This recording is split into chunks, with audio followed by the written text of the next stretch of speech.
The Read to Lead podcast, episode 75. Hi, I'm Chris Brogan, author of The Freaks Shall Inherit the Earth. And the good news is you're well on your way because only a freak would listen to this.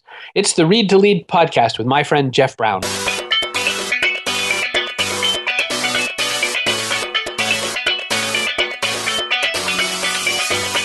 There are bad customers, and there are customers that are wrong. And too often we buy into the belief that we need to do whatever we can to please them. Welcome to the Read to Lead podcast with Jeff Brown. Jeff believes that if you desire to achieve true success in business and in life, then consistent and intentional reading is a must. The Read to Lead podcast will not only help you narrow this ever-important reading list, but also bring you key insights and valuable feedback from some of today's most successful and inspiring authors. And now, here's Jeff. Hello and welcome to the podcast dedicated to your personal and professional growth, where we sit down each and every week with a successful and inspiring business book author. We'll talk about their latest book and their unique insights on things like leadership, personal development, productivity, marketing, business, entrepreneurship, and more. In today's episode, I'll be sitting down with Noah Fleming, who is the author of Evergreen, Cultivate the Enduring Customer Loyalty that Keeps Your Business Thriving. And I'll be asking Noah about his belief that new customers are not the answer to your company's problems, the 3 essential components of any evergreen organization, how to determine which customers you should fire, and a lot more. In case you haven't heard, the Read to Lead podcast has been nominated Best Business Podcast at this year's upcoming 10th Annual Podcast Awards in Las Vegas. Over 65,000 nomination votes were cast across over 6,000 different podcasts. If you cast a nomination vote on our behalf, thank you very much, but the work is not yet finished. We want you to cast a vote or maybe multiple votes between now and March 24th. That's right, you can vote each and every day for any one of the 10 finalists in the Best Business Podcast category. And of course, we hope that you'll cast a vote for the Read to Lead podcast. To vote for your favorite podcasts, just go to podcastawards.com. That's podcastawards.com. Remember, when you support our sponsors, you are supporting the Read to Lead podcast. Special thanks to Blinkist, serving up inside their mobile app written and audio business book summaries. To try the app free for 3 days and find a plan that fits your needs, visit readtoleadpodcast.com/Blinkist. And if you're in the mood to learn something new this year, what better way to do that than with a resource like lynda.com? Take advantage of their free 10-day trial, giving you access to every tutorial on their site when you go to readtoleadpodcast.com/Lynda. Noah Fleming is a marketing expert. As a thought leader in strategic marketing and customer loyalty, he helps clients dramatically and rapidly increase sales, multiply profits, and maximize customer value. He is a trusted source for coaching and consulting to thousands of owners, executives, and individuals. And he is the author of the Amazon #1 best-selling book in sales, marketing, and customer service. That's a book called Evergreen, Cultivate the Enduring Customer Loyalty that Keeps Your Business Thriving. Noah, welcome to the Read to Lead podcast. Thank you so much, Jeff. I am thrilled to be here. Well, I thought I'd start off by just establishing what kind of person can expect to get the most out of this book. In other words, as you wrote it, who ultimately were you hoping to reach? That's a great question. We all know that it's really key to know your ideal client, your ideal customer, your ideal reader. And I talk about this a lot in the book. But for me, I was trying to reach a number of people in this book. I was trying to reach sales and marketing experts. I was trying to reach solo practitioners. I was trying to reach small to medium-sized companies, and really big, large Fortune 500s too, that really don't understand that they can do a much better job of taking care of the customer. But when I say the solo entrepreneur, the solo professional, I also think this is a really powerful book for those small one-man businesses where they can really use these concepts to build a strong personal brand, which is exactly what I did with these same concepts. I used these concepts to build my first company where I had 300 members in a community. And these are sort of where the concepts started. When I had this community, I never wanted to lose these people. So I did whatever I could do to keep them. And that's really where this whole kind of concept began. Well, you'll be interested to know that Noah begins the book by arguing against the idea that new customers will save your business. So what from your experience, Noah, tells you that the allure of new business can be fatal? Well, one of my classic lines in the book is every business needs new customers, right? Right. Peter Drucker said, without the customer, there is no business. And that's true. So you need customers. But what's happening in the business world, what's happening in organizations all over the world, is that we're chasing new customers at the expense of taking care of our existing customers. We're running around like rabid dogs trying to find whatever we can, trying to take whatever dollars we can. So if we see anybody waving a dollar bill, we immediately want to grab it. And what we're doing, though, is we're doing that at the expense of our existing customers. And so it's the allure, it's the addiction, it's the seduction, it's the process of getting them. And what happens is we can destroy a business like that. One of the examples I give in the book is I give examples of companies that used Groupons, but Groupon themselves was the fastest growing company of all time. No business achieved greater revenue in a shorter amount of time. But then things really fell off the wagon, and that happened because they were too busy driving that growth and not taking care of the people that had trusted them, the people that had wanted to do business with them. So that's really what I mean by this. I think just the chase, the new customer addiction can be a fatal mistake for many companies.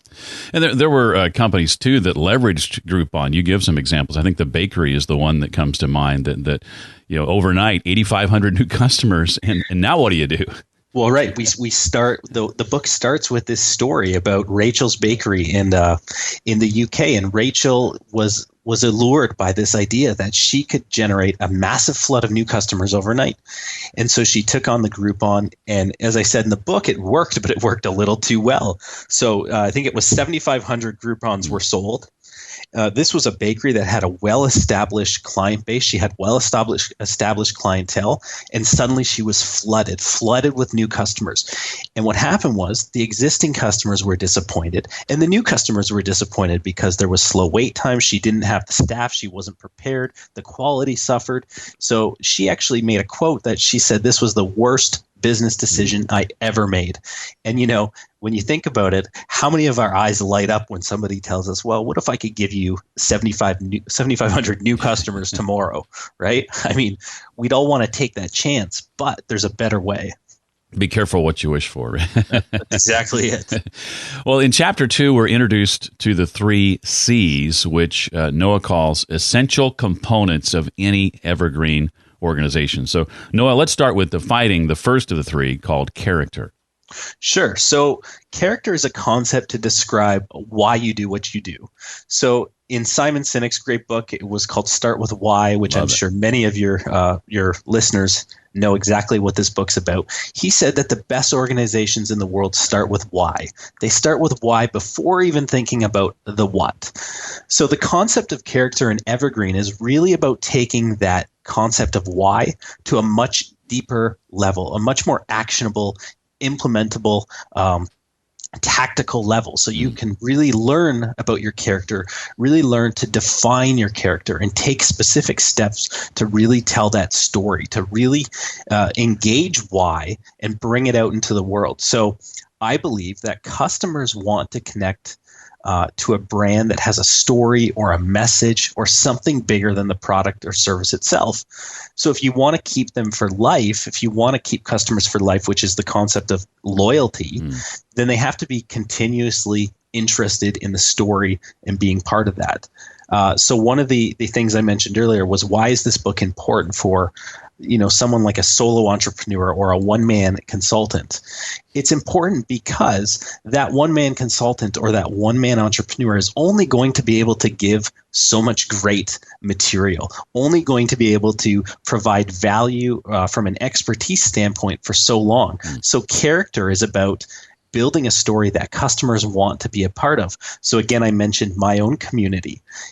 Again, there was only so much I could teach them, but to keep 300 members or 500 members paying me for 5 years or 7 years, they needed to be engaged with the character. They needed to be a part of my story. They wanted to, see what Noah was going to do next. And so that's really what the concept of character is. And again, it can be applicable to any company, any industry, and any size. I really gravitated to this as I read this portion of the book. I coach clients in podcasting specifically, and one of the first things we talk about and go through is understanding why you're doing this and developing a worldview that once developed is essentially the answer to the question why. Right. I think the importance of that cannot be underestimated. So your example there is a perfect example, right? You're training you're working with people that want to start great podcasts. Well, the podcast can do well and they can create the material. But what they really need is they need to build that character. They want people to connect with them. We want to be a part of Jeff Brown's story, right? Right. We want to be engaged by Jeff. We want to be fascinated by Jeff and influenced by Jeff and persuaded by Jeff. And so that's really what character is all about. Well, the second C is community. Give us some insight, Noah, into how you define community and share, if you would, the difference between a community and a tribe. Sure. I believe that the best companies in the world are now understanding that we need to build a strong sense of community. And that might be amongst our customers, it might be amongst our prospective customers, or it might be a mix of the two. But in the book, I give examples of companies like restaurants, to mechanics, to even toy manufacturers that are embracing the concept of community. I've given examples recently of one of the world's largest steel manufacturers who is in a B2B industry who is building this big community for their customers to come together. The Salesforce community has over 1.5 million members that come together to get more value, to learn about the product, to talk about it. So what I believe is that we've seen communities rise on the internet. We've seen communities form. Well, now we need to embrace that. And I believe that any business of any size can embrace this. So the restaurant, for example, something as simple as a monthly newsletter can really sort of capture the sense of community, the community of the clients that come into the restaurant, what events are coming up, customer testimonials. So this is really what community is all about. Seth Godin talks about tribes, and Alan Weiss, who I work with, he talks about communities. And when I've met both of these people, I've actually worked with Alan, and I've met Seth a number of times, and I realize that there's a distinction here between a community and a tribe. And often when people are talking about building tribes, they're really building communities. Now we can say this is, sort of a language, this is a dichotomy of language, but it's really not. There's actually components of tribes and components of communities that you need to understand and you need to embrace for each of them to work. So if you're building a community, there's also going to be certain tribalistic things that are happening, like shared language and lingo amongst your tribe. Can you recognize things that they're saying? Can you recognize language that they're using and start to use that? And so this is really what it's about.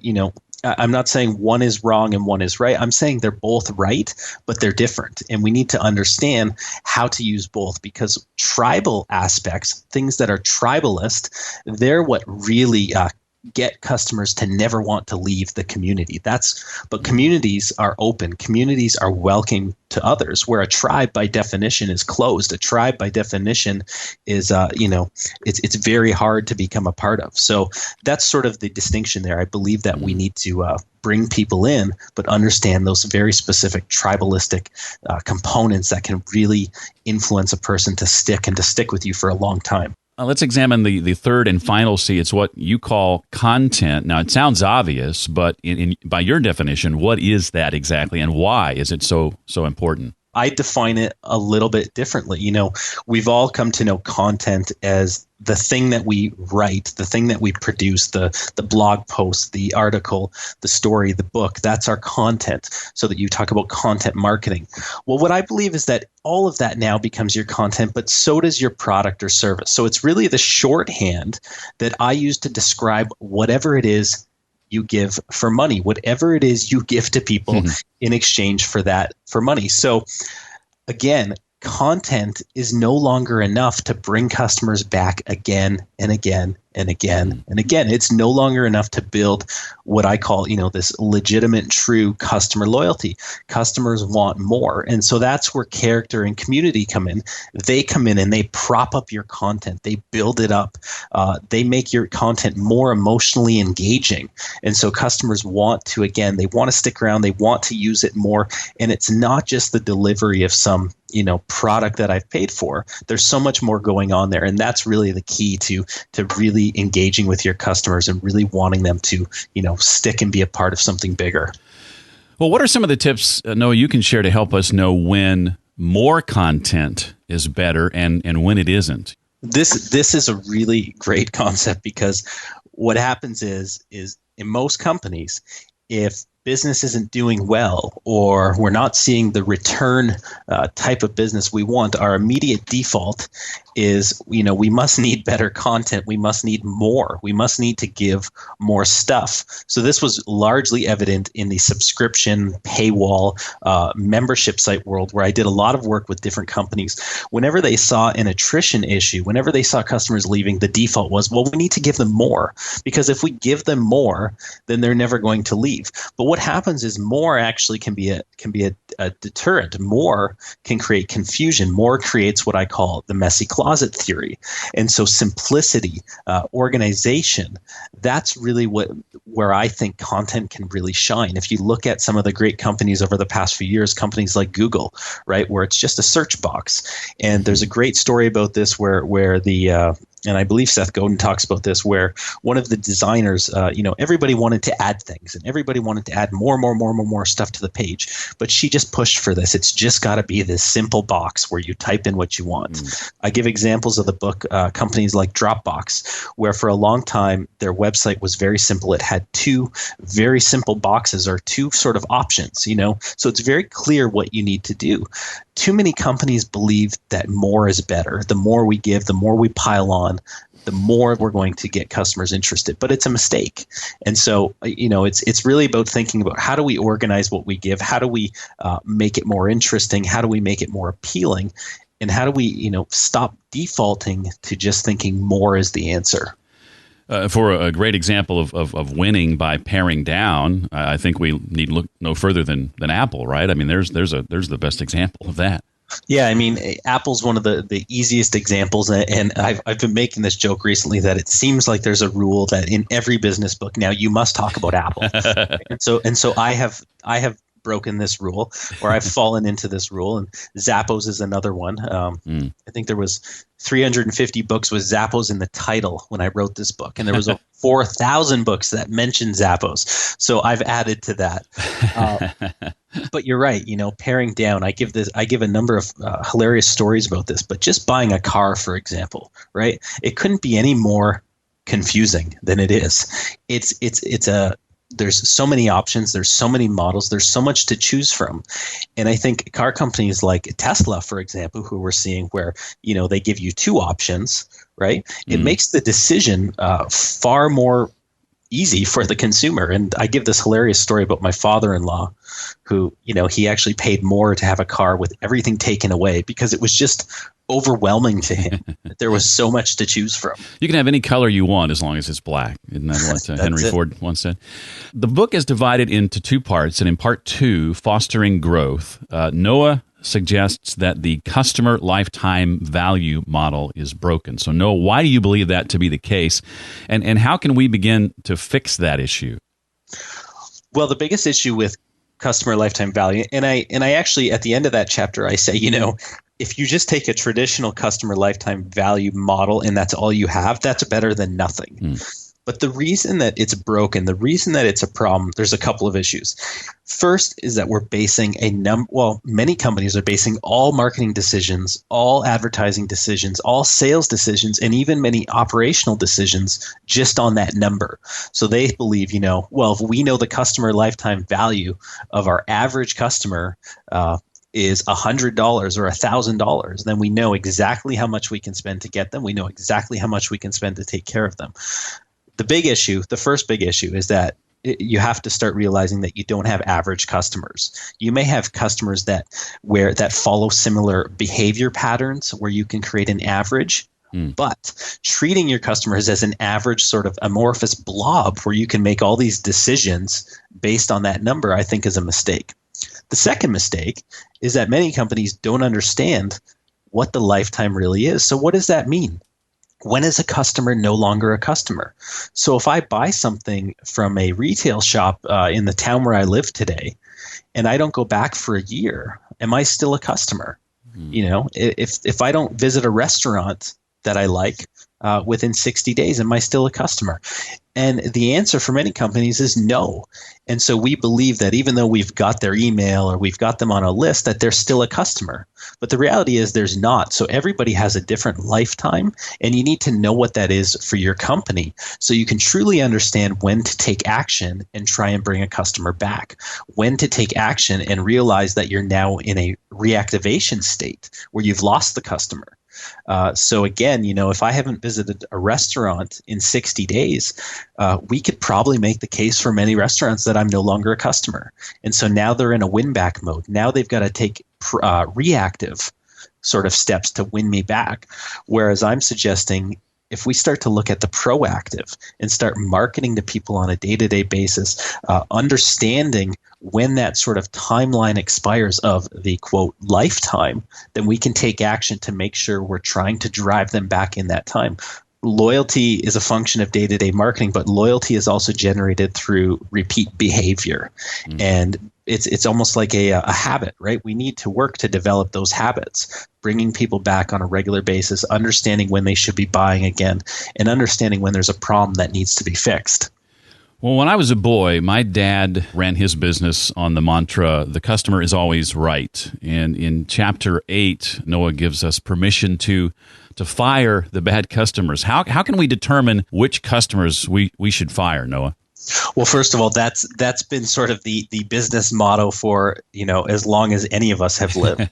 And the problem with that business motto is it's actually really bad advice because there are bad customers and there are customers that are wrong. And too often we buy into the belief that we need to do whatever we can to please them. So, this is amplified today because a bad customer can go on the web and, post something horrible about your company. But the reality is, I mentioned Zappos earlier, right? Zappos got away with this. Zappos made a decision that every customer was worth keeping. And so we were going to do whatever we could do to keep them. But the thing is that the Zappos way isn't the only way. And for most companies, especially small to medium organizations, it's not the way that they can survive or thrive. And even Zappos said, even Tony Hsieh said in his own book that there were customers that needed to be fired. Customers that were racist, customers that were sexist, customers that could not be satisfied, just totally insatiable, where every time they were having a complaint or an issue. So in the book, I break these down into two types of customers. You have your problem children, and you have your hungry hippos. Everybody remembers the game. At least I'm making an assumption most people know the game Hungry Hippos, where you hit the lever and the hippo has to grab the marbles. And whoever gets the most marbles wins. We have two types of bad customers. Problem children are your insatiable customers. They can never be pleased no matter what you do. They're always complaining. They're always looking for a freebie. Hungry hippos take advantage of you. Hungry hippos want to eat the most marbles. Hungry hippos, they take the buffet line to an extreme, right? The all you can eat or the all you can drink. They believe that literally means we can take advantage here. They are the ones that consistently call to try and get a better deal or a better discount off their service. And some of these customers you need to start realizing might not be worth your time or your effort. Now there's easy ways to fire a customer, which is again sort of not pandering to these things. Mm-hmm. And then there's more difficult ways. We're telling a customer they're no longer welcome here. I was with a client recently, and we were standing around with about 15 staff members, and the phone rang, and somebody looked at the call display and said, "Uh-oh, it's you-know-who," right? And showed the phone around, and nobody wanted to answer this phone. So it's funny, but it's also a problem. And it's a problem because here you had 15 fantastic employees that did not want to deal with this customer, but somebody had to do it. Somebody had to keep, pandering to her requests and dealing with the issues. And to me, the decision is simple, right? This is a customer that, although may generate some revenue for us, we can find a better customer. We can replace this customer and spend our energy and our focus on caring for that customer, doing more for them, and in return, we'll probably generate greater value. Well, every company needs new customers. Granted, the focus of the book is on putting too much attention on that. We've got to have the new business, though. What can businesses do, Noah, to create loyalty with that first transaction right out of the gate? Sure. I actually think it starts before that. It starts from the first impression, from the referral, from the word of mouth, from the brochure or the marketing material. There's a concept called the expectations gap. And what happens is copywriters, marketers, we get really good at marketing. We get really good at tweaking things. We get really good at generating a high response rate. But what happens is we often overpromise and we can't meet those expectations. So loyalty, building that is actually, it's faulted from the very start. We actually really don't have a chance to build that with that customer because we've set out the expectations far too high in advance, and now we can't meet them. But for companies that want to create loyalty from the first transaction, you need to really think about what does that process look like. So once the customer decides to do business with you, to engage with you, what happens after that? And too many companies believe that once they've closed the sale is closed. They've got the customer, that's it.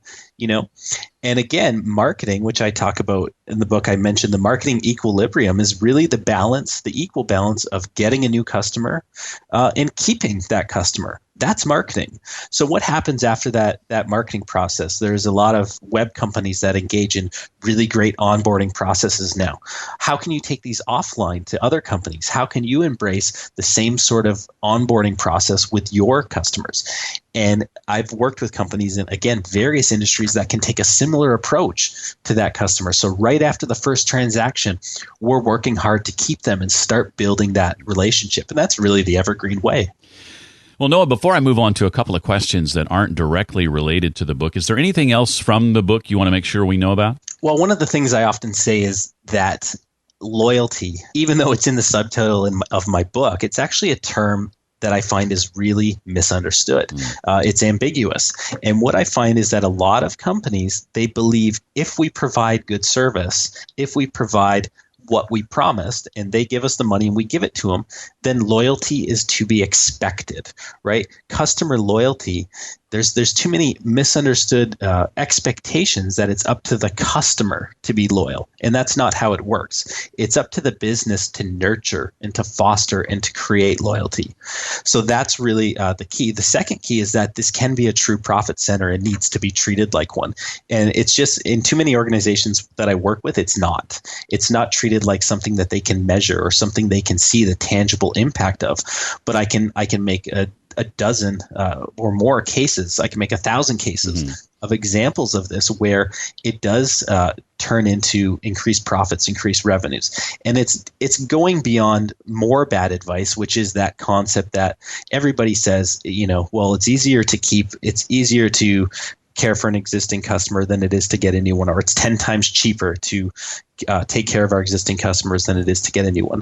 I think that's really bad advice because they don't go beyond that, and they don't tell you, how do I actually then use that advice to grow my company? And so that's really what Evergreen's about. It's about taking that, that really poor mantra that we've all heard and actually turning it into an actionable strategic sort of guidebook for companies to do that.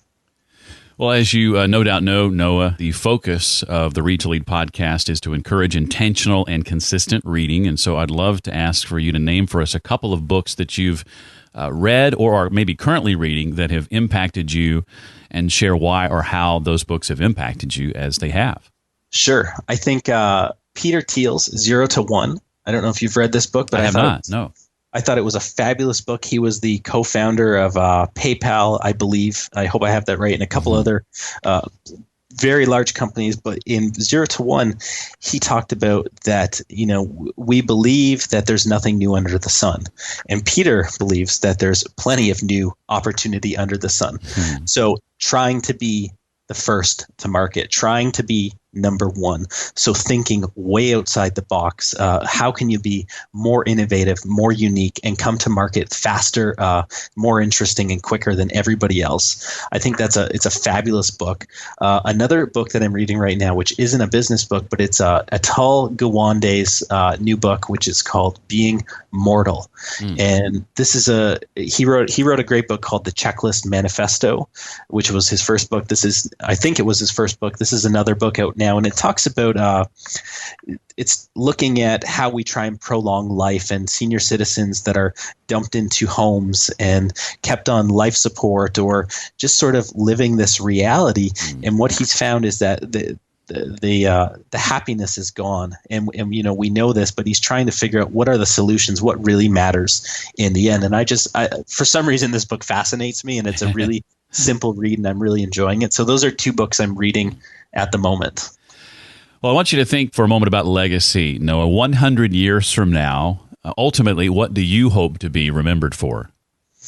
Oh, that's a fabulous question. Right now, I've got two little girls at home, and I'm just doing whatever I can to be a really great father. So as much as cliche as that sounds, I want to be remembered as like dad of the year, right? The coolest dad, the dad that did so much and so much interesting stuff with the kids. And so I'm really trying to structure my business and my life around that. I'm not trying to work 100 hours a week. I'm trying to maximize my discretionary time to be with my family. I think that's the most important thing in my life right now. And so, if I can be remembered for that, if I can also be remembered for making a dent and helping a couple companies perform better and treat their customers better, treat customers like humans rather than robots or cash dispensing ATM machines, then I feel like I've done a good job.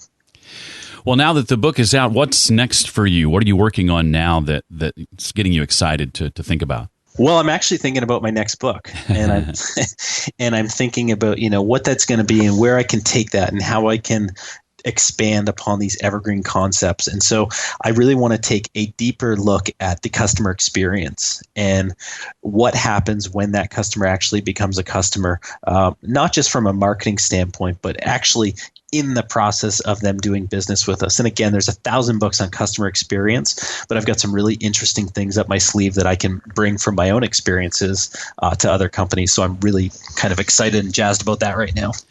Noah, thank you so much for taking time to be on the show. We really appreciate having you here and sharing what you have learned throughout your experiences. It's been great to sort of wrap our minds around that. So thank you. Thank you, Jeff.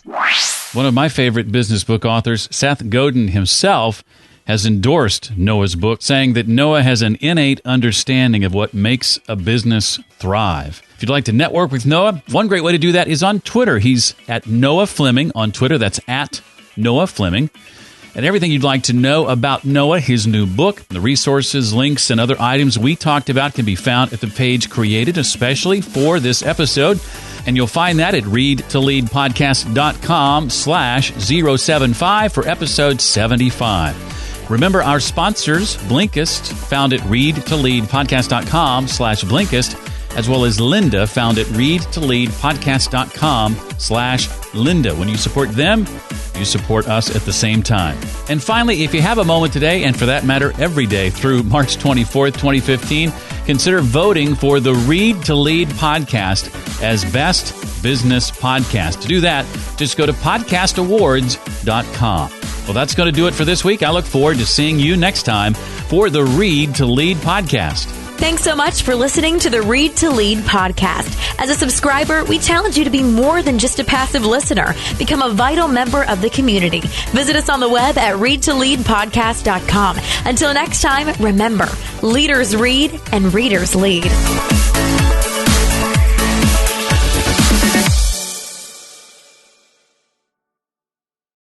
The animals went in 2 by 2, hurrah, hurrah.